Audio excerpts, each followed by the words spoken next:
Bonjour, bienvenue pour cette émission entièrement dédiée à la culture. Cette semaine, roulement de tambour avec la fanfare de Perrois qui a fait le buzz, notamment sur Internet, grâce à sa nouvelle campagne de financement totalement en vidéo. Ensuite, retour dans les salles de cinéma et petit tour d'horizon de toutes les sorties de films avec le programmateur Patrick Dantan, accompagné sur le plateau d'Adèle Ben-Farhart, le gérant du cinéma Capitole Agnon. On reste dans les salles obscures, mais plongé dans l'univers du journal d'une ambulancière. Un documentaire signé David Nicolas Parel. Le réalisateur nous emmène dans les coulisses du tournage. En fin de semaine, on vous présente Ni on rêve, une collaboration artistique entre l'association La Mêlée et le collectif belge Gogolplex. Ensemble, ils récoltent les rêves des Nyonnais, chimère artistique en plateau.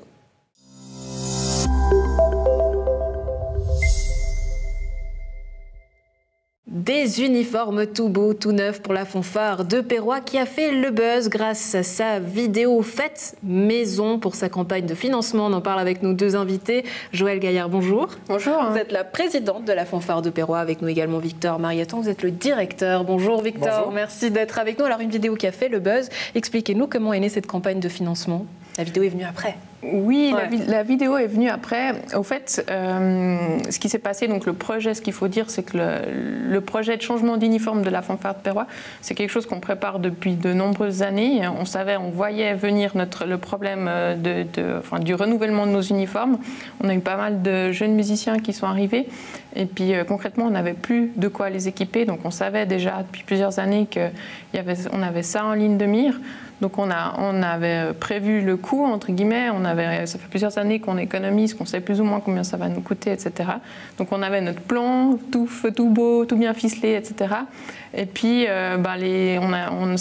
concrètement, il y a eu la pandémie de coronavirus, et puis là, tous les concerts qu'on avait prévu d'organiser... Qui vous a mis à nu. Voilà, exactement. Exactement, le jeu de mots est pas mal. Qui nous a mis à nu, et puis du coup on s'est dit, qu'est-ce qu'on fait pour finaliser le financement de ces uniformes, et puis on s'est dit on va essayer de faire une campagne de financement participatif, et puis voilà, donc on y est, c'est fini, on a réussi ça s'est clôturé la semaine passée, on a atteint nos objectifs, donc on est super contents, et puis peut-être un message aussi pour tous ceux qui ont participé à ça, vraiment merci, on sait que aussi c'est une période pas facile pour tout le monde, quoi. Et du coup, les gens, ils nous ont vraiment soutenus. Donc, voilà. Alors, la campagne est terminée, mais vous pouvez encore les soutenir. Je vous propose de regarder un petit extrait de la vidéo et on revient tout de suite après.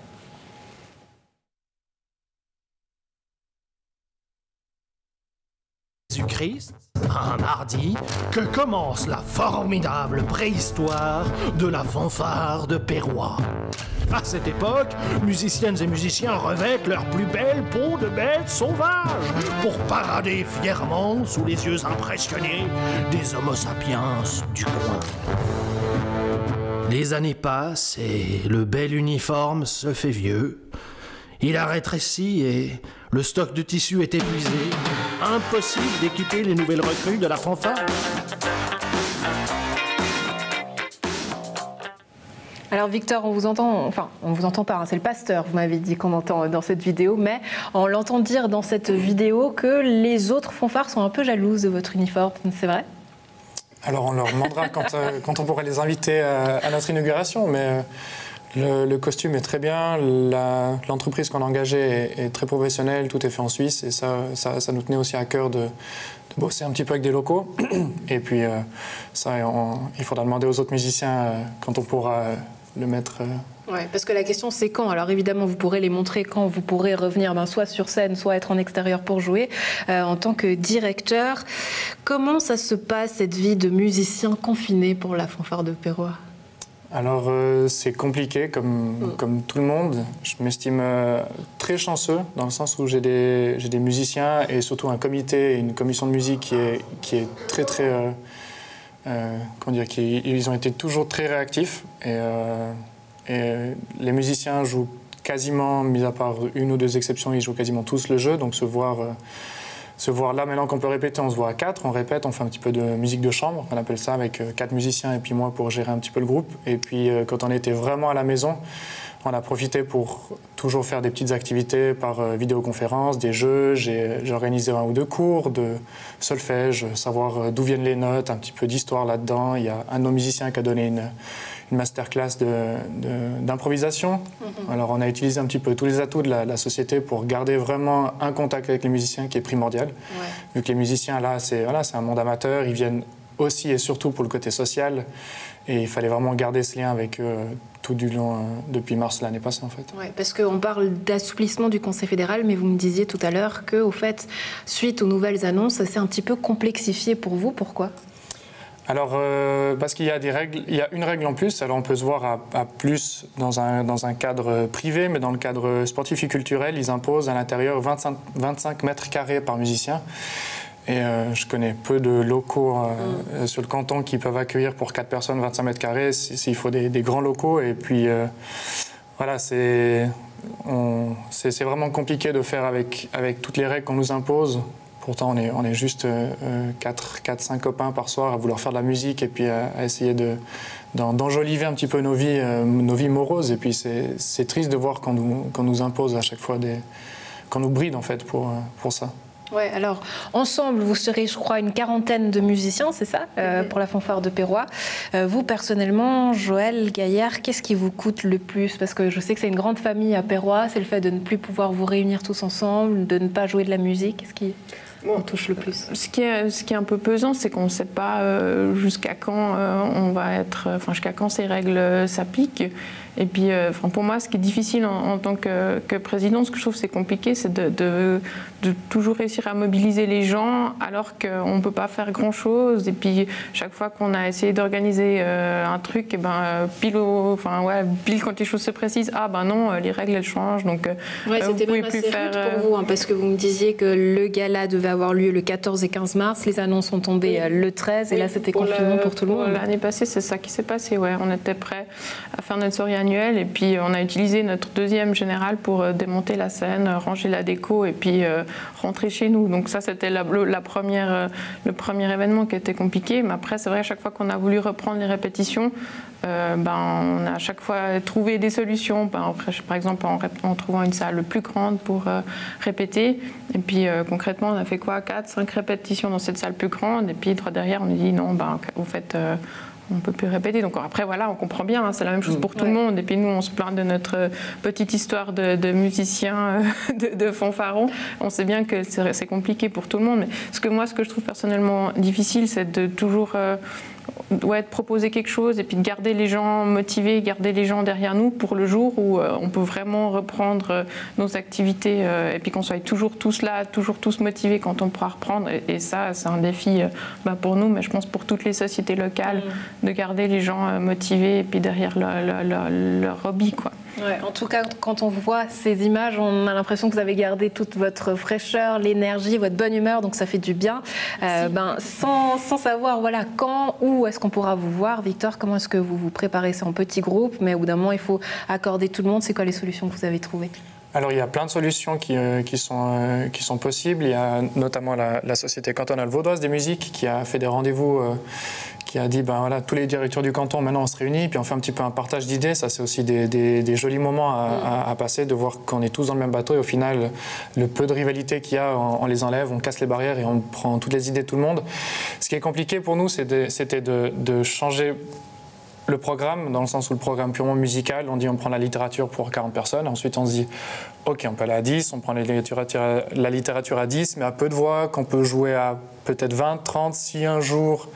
Et au final, on a changé cette année, entre l'année passée et cette année, je pense 5 fois de programme. Et là, en fait, on a pris la décision de faire 4 musiciens, donc que des quatuors, et moi qui gère avec mon sous-directeur Cyprien Grouffel, qui s'occupe aussi, qui fait beaucoup de jobs pour la fanfare. Et puis, on s'est dit, on fait à 4, comme ça, s'il y a plus, il y a plus, mais moins, on espère qu'il n'y a pas moins que 4, et comme ça, on peut garder ça pour continuer à jouer.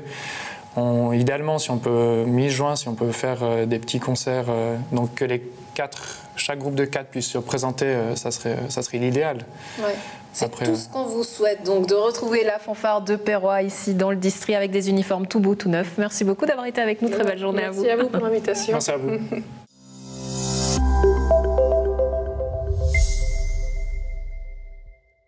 Les salles de cinéma déconfinent, petit tour d'horizon, des sorties et des films à l'affiche avec Patrick Dantan, programmateur de cinéma. Bonjour Patrick, bonjour. Merci beaucoup d'être avec nous. Et avec nous également Adèle Benfarhart, gérant du Capitole à Nyon. Bonjour Adèle, merci beaucoup, ça fait plaisir de vous revoir et surtout de revenir chez vous au Capitole à Nyon. Mais avant de parler de programmation, ce retour au cinéma, est-ce que c'était un peu synonyme de casse-tête pour vous ? Alors, c'était déjà la surprise. Ouais. Hein. On ne s'entendait pas qu'on va rouvrir aussi rapidement, hein, on va dire entre guillemets. Hein. On a eu un peu la chance avec Vision de Réel, l'organisation de Vision de Réel et tout ça. On nous a laissé le temps pour se préparer au niveau de programmation, les sélections de films. Ça vous a permis d'ouvrir un peu petit à petit, c'est-à-dire que Vision du Réel a pu projeter des documentaires en salle, donc c'était l'ouverture des salles, remettre tout en place, j'imagine, avant de passer à la programmation. Voilà, exactement. Ouais.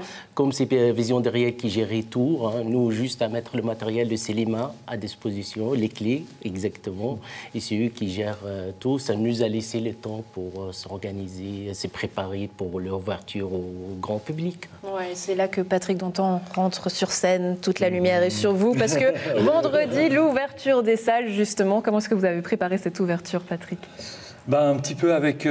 J'étais content aussi qu'il y ait Vision du Réel qui soit là, de manière à ce qu'il y ait justement un peu de respiration, puis qu'on puisse faire un petit peu un choix sur plusieurs semaines de films qui étaient disponibles. Hein. Ça a mis un petit délai aussi par rapport aux films qui pouvaient arriver. Donc j'étais content d'avoir ce délai-là. Et puis après, je me suis lancé dans une programmation avec... je crois qu'il y a vraiment beaucoup de bons films. Je me suis dit, ce qui va compter maintenant pour les cinéphiles, c'est la qualité.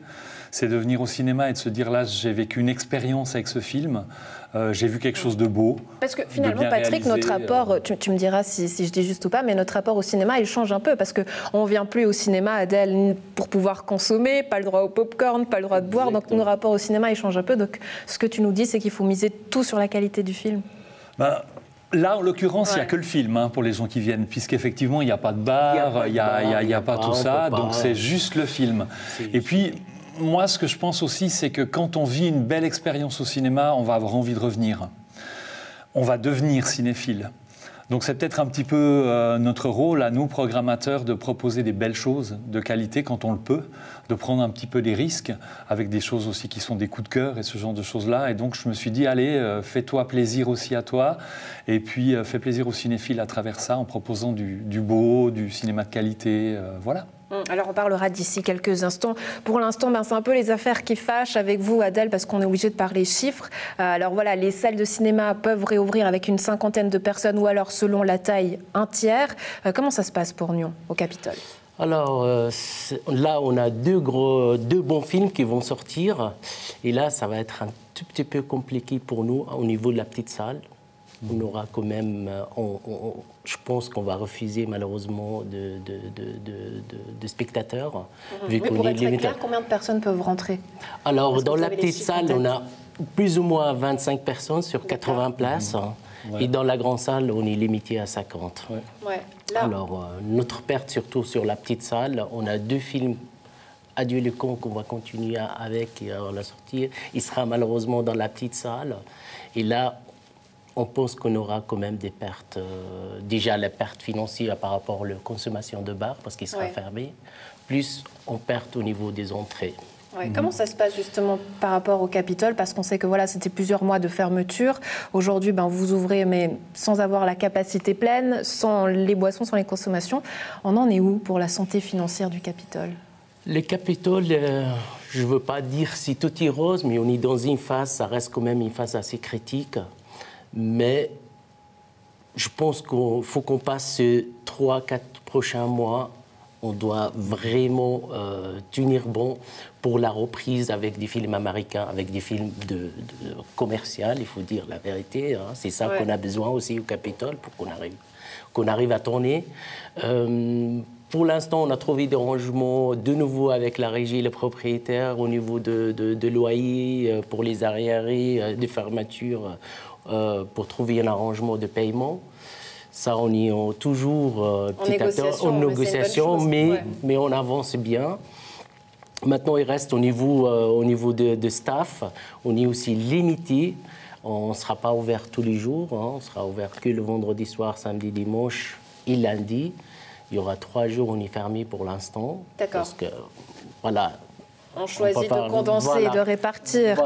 Donc on entend ces préoccupations, Patrick, les préoccupations d'Adèle, du gérant du Capitole. Donc il l'a dit, hein, on attend finalement la sortie. Bon, vous misez sur la qualité, mais on attend finalement ces grosses sorties américaines. Oui, aussi, bien entendu. C'est vrai que du coup, à partir de la rentrée de septembre, ça sera, si tout reste planifié comme ça, qu'il n'y a pas d'autres problèmes de Covid, etc., qui continuent, ben, ça sera une super année. En fait, le dernier trimestre de cette année va être super, quoi. Ouais, donc il faut attendre jusqu'à septembre pour les sorties américaines ou ce sera quand même un peu avant? Alors il y aura quelque chose, 2-3 trucs cet été aussi, pas forcément américain. Ben, il y aura Fast and Furious 9 qui marche toujours bien. Il y a OSS 117, le nouveau opus qui se passe en Afrique et qui devrait sortir. En France, ils ont envie de le sortir dès que ça rouvre, d'être un des premiers gros films français à ressortir. Donc on attend aussi ce film-là pour un peu plus tôt, du coup pendant l'été. Il y a 2-3 choses aussi intéressantes. Comment ça se passe maintenant? C'est quoi les enjeux au niveau du marché? Il y a un gros embouteillage. Est-ce que voilà, les sociétés américaines finalement prennent le devant et ne laissent pas la place aux autres? Comment est-ce que toi tu ressens? Non, alors actuellement, ce qui se passe, il n'y a pas encore d'embouteillage parce que les Américains ne sont pas là. Vu que leurs salles sont fermées, vu que leurs studios tournent au ralenti, réalisent au ralenti, ils ont plein de choses en stock, quoi. On a plein de films qu'on attend. Et l'embouteillage va arriver quand tout rouvrira en France, aux États-Unis, où là, tous les films vont débarquer, tous les gros films vont débarquer à une semaine d'intervalle chacun. Ouais. Et du coup, là, ça va être le gros embouteillage. Parce que finalement, on est aussi un peu dépendant de la France. On sait que tout est fermé chez eux. Donc en Suisse, on n'a pas le droit. Hein. Tant que la France n'ouvre pas, nous, on attend un peu sur eux, quoi. Voilà, et puis les distributeurs suisses, souvent, n'ont pas le droit de sortir leur film sur le territoire suisse tant que le producteur en France ne leur donne pas le feu vert. Ouais. Et ils ne veulent pas les sortir juste en Suisse, sans que ça sorte en France. Bon, en tout cas, on a le feu vert du gérant du Capitole. Ça, c'est une bonne chose parce qu'on veut retourner dans les salles de cinéma et puis on mise sur les qualités. Donc là aussi, c'est un appel à la culture autrement, mais en qualité. Ça, c'est une bonne chose. Adèle citait Adieu les cons. Qu'est-ce qu'on pourra découvrir d'autre? Alors, il va y avoir Drunk, qui a eu hier l'Oscar du meilleur film étranger, film danois, vraiment de très très bonne qualité, très bien. Et puis, c'est un film qui est très intéressant dans sa façon de traiter l'alcool, mais aussi le lâcher-prise dans la vie, comme ça, qui est très festif, mais aussi très émouvant. Donc, très, très bon film. Adieu les cons va juste rappeler qu'il a eu 7 Césars, dont ceux du meilleur réalisateur et du meilleur film. J'ai programmé à côté de ça Adolescente, un film documentaire de Sébastien Lifshitz, qui a eu le César du meilleur film documentaire. Et puis, un coup de cœur personnel qui s'appelle Master Cheng, qui est un film qui se passe en Finlande et qui est en fait l'histoire d'un Chinois qui débarque dans un tout petit bled en Finlande où il y a un motel avec une dame qui fait à manger, une jeune femme qui fait à manger et puis qui a un peu de la peine à avoir des nouveaux clients, puis tout est un petit peu perdu comme ça. Et puis il va arriver avec la cuisine chinoise et du coup ça va un petit peu bousculer les habitudes. Et le film, c'est un film hyper bienveillant. Ouais. Où tout est gentil, tout est sympa, il y a des très belles images de Finlande. C'est un film qui fait vraiment chaud au cœur et que j'avais envie de proposer aux spectateurs aussi. En tout cas, c'est très bien argumenté. Je ne sais pas ce que vous en pensez à la maison, mais on a vraiment l'impression que c'est un cinéma de niche ou c'est une autre manière vraiment d'appréhender le cinéma, ça se ressent. Ouais, alors c'est en même temps un cinéma de niche parce que ça vient de pays dont on est moins habitué, mais c'est vrai que sur Adieu les cons qui vient de France ou sur Drunk, c'est des films qui de toute façon, aurait eu un succès quand même assez important, parce que c'est des films qui ont des prix, qui sont connus, etc. Donc, c'est des films qui trouvent de toute façon leur public, même si on n'est pas dans les sphères d'une méga production hollywoodienne au niveau des résultats. Ouais, et en tout cas, tu as l'habitude de collaborer avec Alexandre Caporal, qui nous entend en régie dans le milieu du cinéma. Et puis lui, il m'a avoué, c'était son coup de cœur, donc foncez voir justement ses productions. Adèle, pour résumer, on peut retourner au cinéma à partir de vendredi, samedi, dimanche, lundi, c'est ça? Lundi, exactement. Le samedi, dimanche, ça sera une programmation de 4 séances dans chaque salle. On aura 8 séances pour le samedi, dimanche. Et le vendredi et le lundi, il y aura dans 2 séances, 4 séances en total, en fait, de chaque salle de séance. Et c'est vrai que sur les tout gros films, pour un peu compenser la limite d'accueil qu'on a dans les salles, on a on a mis plusieurs séances de Drunk et d'Adieu les cons. Donc voilà, on va essayer de répondre à la demande du public sur ces films-là comme ça, mais on va aussi encourager les gens un petit peu à prendre leur billet en avance sur Internet, comme ça ils s'assurent une place dans la salle. Oui, à consommer local et en toute sécurité, et surtout revenir voir Gribouille au Capitole à Nyon. Messieurs, merci beaucoup d'avoir été avec nous. Excellente journée à vous. Merci. Merci.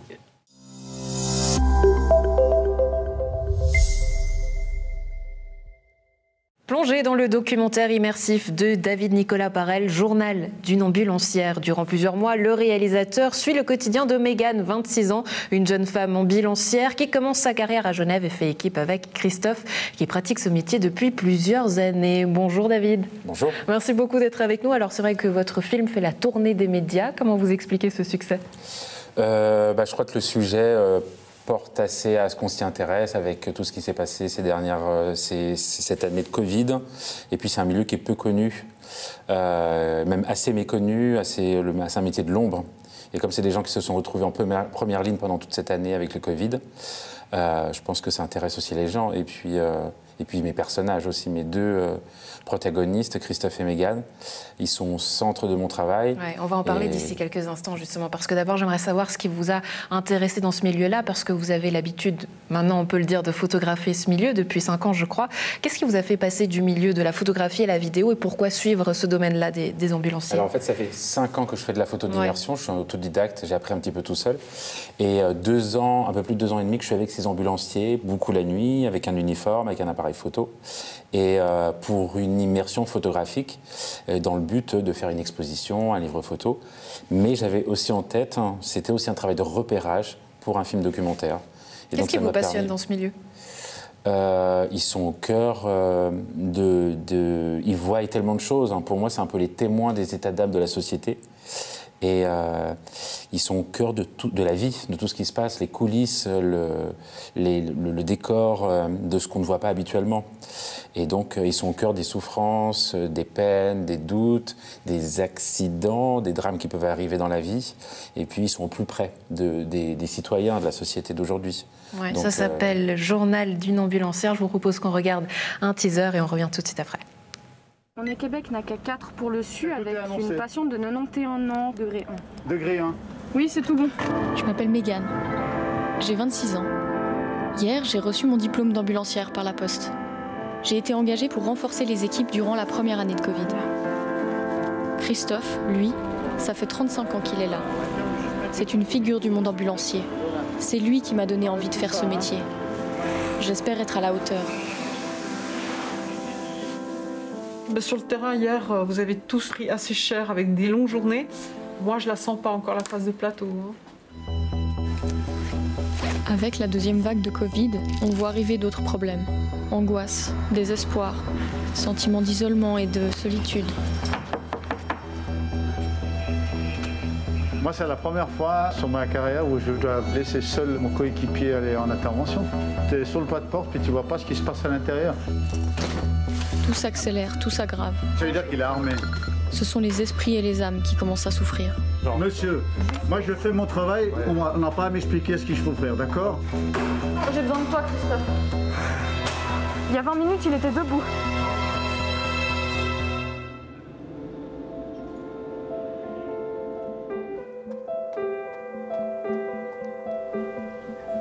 T'avais envie de mourir à ce moment-là ? Bah écoute, je viens de finir une inter, donc je voulais te faire un coucou avant de dormir. On a veillé sur la ville et puis ils ont bien dormi. C'est ça qui est cool, quoi.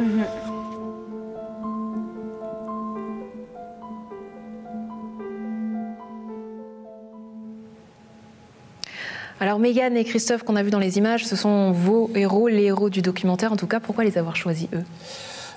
Christophe était l'ambulancier que je voulais suivre depuis le début. Je l'ai rencontré assez vite dans mon reportage photo, dans mon immersion. La compagnie Suisse Ambulance Rescue a à peu près 60 ou 70 ambulanciers. Donc je les accompagnais avec mon appareil photo la nuit. Un groupe assez large de 20 personnes. Il faisait partie de ces 20 personnes-là. Mais très vite, il m'a vraiment marqué par son caractère, par sa personnalité très forte. Et je voulais le suivre depuis le début. Donc il était au cœur de mon travail, photographique et après de dossiers pour obtenir des subventions, des aides, avoir le soutien de la RTS et tout. Et il était là depuis le début. Et à la base, je devais aller chercher une ambulancière qui était dans une école et qu'on ne connaissait pas encore, mais qui avait des critères particuliers par rapport à ce que je cherchais. J'étais une jeune ambulancière. Et le hasard a voulu qu'au moment où j'ai commencé la préparation de ce tournage de film, Mégane est arrivée. Elle a été engagée par la compagnie à la fin de ses études. Elle était en train de passer son diplôme. Et elle correspondait parfaitement, idéalement même, à tout ce que je recherchais. C'est une jeune ambulancière qui débute et qui doit faire avec son émotivité pour affronter ce métier-là. Ouais, alors vous avez choisi de raconter ce documentaire-là au travers de la voix de Mégane, qui raconte d'ailleurs son histoire, son quotidien. Pourquoi le faire de cette façon-là ? C'était une façon de parler aussi de Christophe, qui est un peu plus discret. Et avec Mégane, on pouvait plus facilement avoir accès à Christophe et puis à leurs états d'âme. Et c'était une façon de raconter leur histoire. Parce que Mégane, elle commence son métier d'ambulancier avec le Covid. Elle a connu Mais finalement, vous auriez pu le faire aussi. C'est-à-dire que vous-même, en tant que réalisateur, vous auriez pu raconter leur histoire à eux. Ouais. Alors, vous le racontez forcément en images, mais vous auriez pu aussi le mettre par écrit. Ouais. Mais c'était plus intéressant de passer par Mégane et que je m'efface un peu. Pour mon premier film, qui est sorti il y a 5 ans au cinéma. Là, je faisais la voix off, j'intervenais un moment dans le film, je passais de l'autre côté de la caméra. Là, je voulais vraiment m'effacer pour me laisser vraiment les vivre tous les deux. Et puis me concentrer sur la caméra, sur ce que je filmais. Et donc voilà. Et donc le hasard a voulu que des années plus tôt, 4 ans plus tôt à peu près, Mégane fasse son stage d'initiation pour aller voir ce que c'était le métier d'ambulancier. Et elle a croisé Christophe, et c'est Christophe qui lui a donné envie de faire ce métier.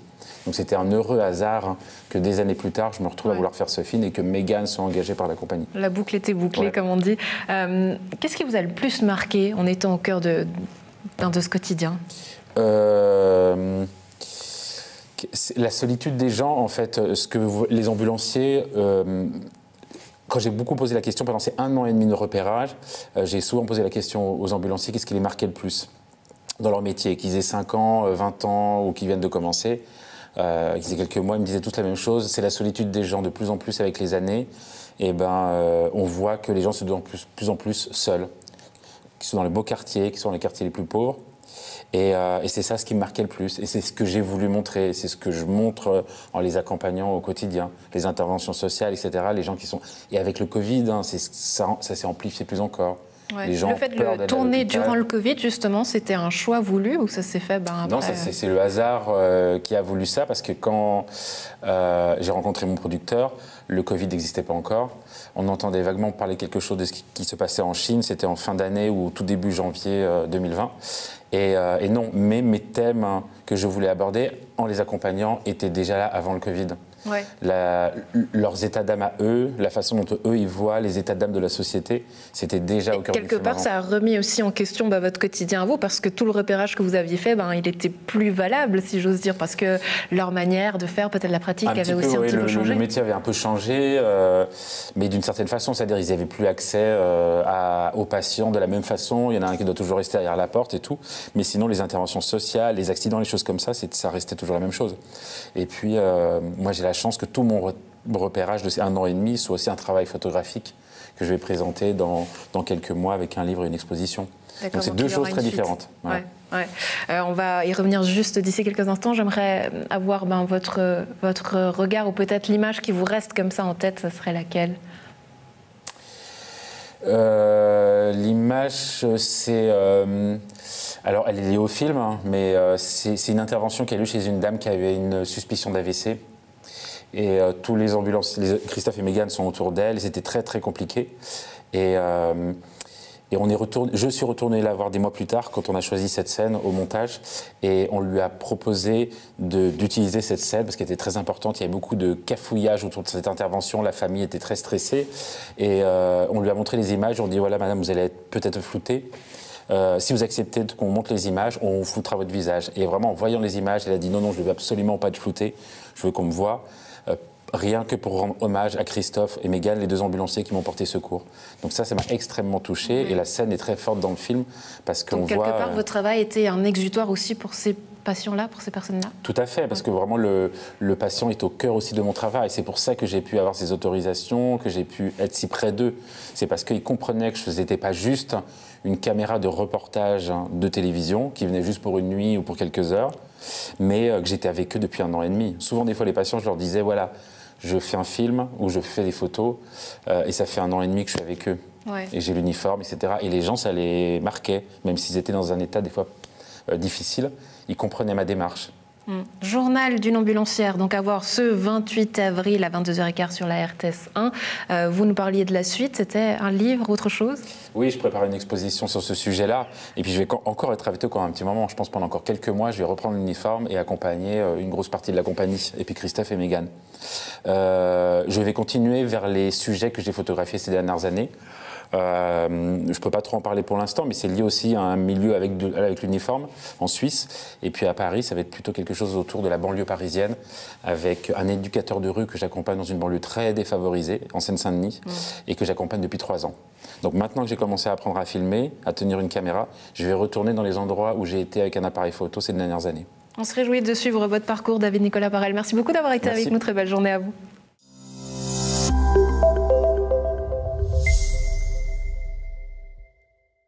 On tombe dans les bras de Morphée avec Nyon Rêve, une collaboration entre l'association La Mêlée et le collectif belge Gogolplex.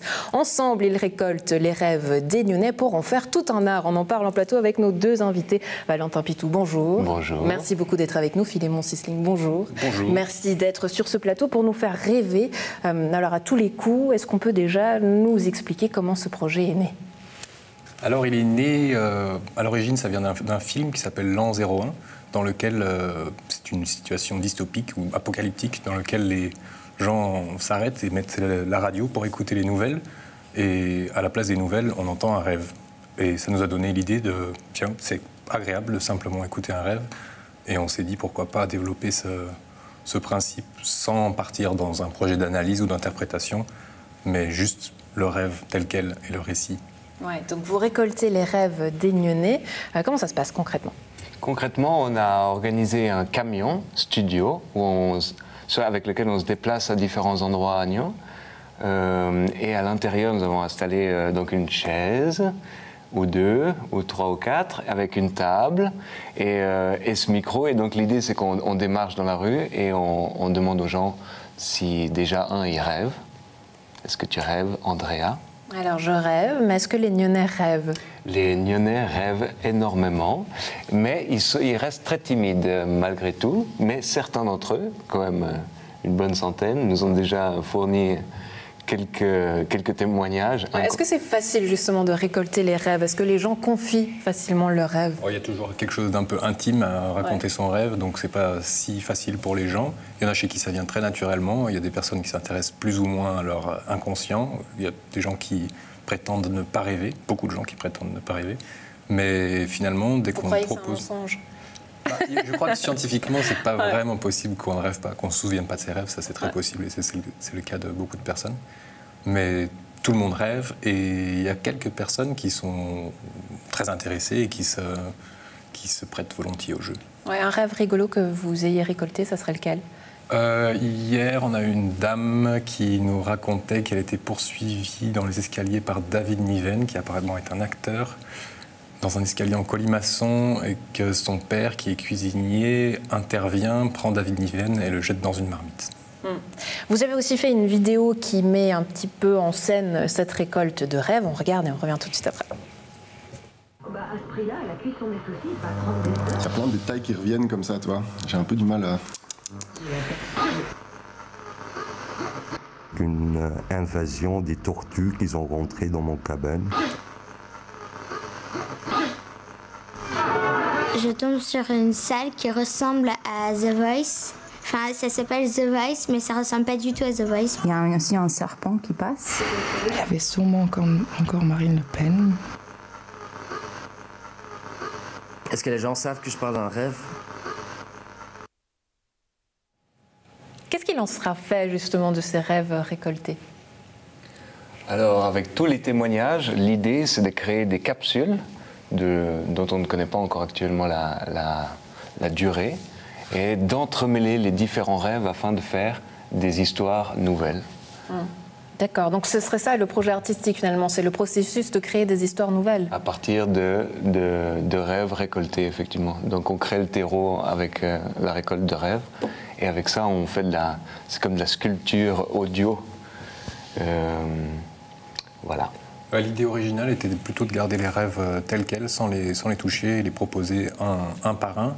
Mais on a constaté tellement de croisements et de terrains communs dans les rêves des différentes personnes qu'on a pu construire des histoires par thème. C'est pas vraiment des histoires, ça ressemble un peu au déroulé d'un rêve, mais qui saute d'un inconscient à un autre. Ouais, ces thèmes, c'est lesquels? Parce que si on prend les exemples d'aujourd'hui, je crois que vous êtes au collège de Nyon-Marans, c'est ça? Oui. Non, au gymnase de Nyon. Au gymnase, oui, tout à fait. Donc au gymnase, les gymnasiens, ils rêvent de quoi? C'est quoi les grands thèmes? Ça, moi, ce que j'ai entendu ce matin, c'était... Donc déjà, bizarrement, à Nyon, il y a beaucoup d'eau, il y a beaucoup de rêves d'eau, beaucoup de rêves de bateaux. Bon, il y a un lac quand même, donc c'est vrai qu'on peut se dire... Ça explique un peu les choses. Il y a beaucoup de rêves de réunions, de regroupements de personnes, de fêtes, et il y a beaucoup de rêves de fuite. En fait, ça, c'est plutôt les rêves paniques, mais il y en a beaucoup, des gens qui s'enfuient, qui fuient quelque chose. Ouais, qui fuit le Covid, c'est ça? On essaie d'analyser, forcément. J'essaie de pas. Vous essayez de pas d'analyser, d'accord. Est-ce que ça, c'est pas justement tentant? Est-ce qu'il n'y a pas un petit côté, où forcément, quand on entend le rêve de quelqu'un, Valentin, on a envie de l'analyser? Je sais pas. Allez, moi, ce que j'aime bien entendre, c'est l'absurdité d'un rêve par rapport à ce qu'on est habitué à vivre dans la réalité et ce qu'on peut imaginer. Et ce que j'aime beaucoup, comme tu as dit dans cette situation de Covid, de pouvoir sortir de ça et de retourner dans quelque chose qui est complètement absurde et de l'ordre du rêve, en l'occurrence. Je trouve que c'est une bonne manière d'aller, pas s'enfuir, mais de pouvoir s'évader aussi vers quelque chose d'un peu plus... Vers un autre monde imaginaire, un monde d'évasion. Donc voilà, Nyon Rêve, les récoltes, c'est cette semaine. Et puis pour l'enregistrement, ça sera quand? Pour la diffusion des enregistrements, pour découvrir tout ce projet artistique. Alors, on va commencer la diffusion à partir de lundi prochain. Donc, à partir de lundi, il y aura des énormes affiches qui seront affichées dans Nyon, avec un énorme QR code au centre, et donc il y aura moyen de le scanner, et ça va vous rediriger sur une page qui nous appartient. Et vous pourrez écouter donc une capsule, ou deux, ou trois. Et ces capsules seront générées de manière aléatoire, donc vous ne pourrez pas choisir votre rêve, mais on va vous en proposer chaque fois un nouveau, quoi. Est-ce que vous promettez d'en exaucer certains? Je ne m'engagerai pas tout de suite. D'accord, pas tout de suite. Bon. Alors du coup, je ne vous raconterai pas mon rêve parce que moi, je voulais qu'il soit exaucé. Tant pis, c'est comme ça. Valentin... Il y a toujours un numéro de téléphone auquel vous pouvez raconter votre rêve. Ça marche. Ou bien s'asseoir sur la chaise, on l'aura compris, à travers du camion. Comment est-ce qu'on peut le repérer? Donc sur notre site internet lacrier.ch, vous pouvez retrouver toutes les informations, donc où nous trouver encore jusqu'à la fin de la semaine. Et sinon, comme a dit Philémon, il y a un numéro de téléphone qui est aussi indiqué sur cette page internet où vous pouvez laisser un rêve au lever du sommeil quand le rêve est encore frais, quoi. Très bien. Nyon Rêve, merci beaucoup messieurs d'avoir été avec nous. Très belle journée à vous. Merci.